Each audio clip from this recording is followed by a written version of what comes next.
turime sukūrę specialų appsą, kad padėti naudotojams, ūkininkams, patiems pardavėjams suprasti, produktas yra originalus ar neoriginalus. Jūs galite įeiti į App Store. Jeigu naudojate Apple arba Androidas turi kitą savo sistemą, įeinate į tenai ir suvedate Seal Scan su bairio ženklu ir automatiškai parsisiuntę užeinate į tą appsą, priartinęs telefoną arčiau prie kanistro, automatiškai jisai nuskanuoja ir labai greitai atsako, ar yra originalus produktas ar neoriginalus. Smagu sutikti parodoj.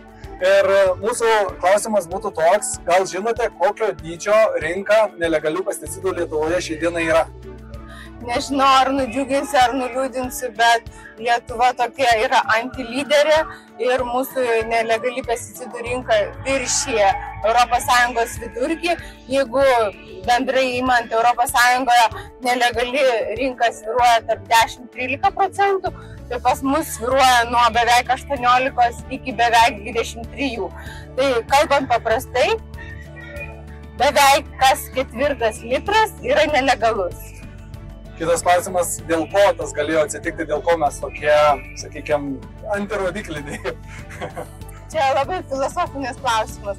Aš manau, kad tol, kol bus normalu atsisiųsti nemokamą muziką arba filmą arba nusikopijuoti knygą, tol tokie dalykai bus, bet čia yra žymiai sudėtingiau negu, atsiprašau visų autorių, negu pavogti knygą, pavogti cheminį mišinį ir jį pusiau padaryti, pusiau nepadaryti. Ir mes kalbame apie neištirtų, ne iki galo ištirtų, blogai susintetintų, su priemaišom, su priedais arba be priedų, kurie turi būti, mišinių paskleidimą aplinkoj.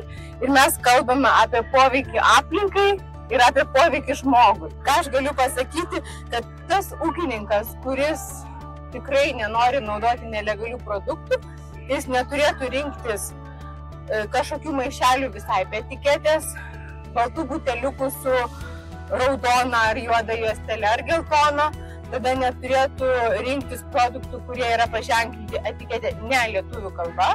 Turiu pabrėžti, kad etiketės lietuvių, estų, latvių kalba yra normalu, bet visai be lietuviško teksto šitų neturėtų rinktis, o visa kita yra niuansai ir aš juos norėčiau palikti ekspertams. Tai ačiū Zita už jūsų laiką, malonu buvo išgirsti. Tai malonu pasimatyti, daugiau su mažiau.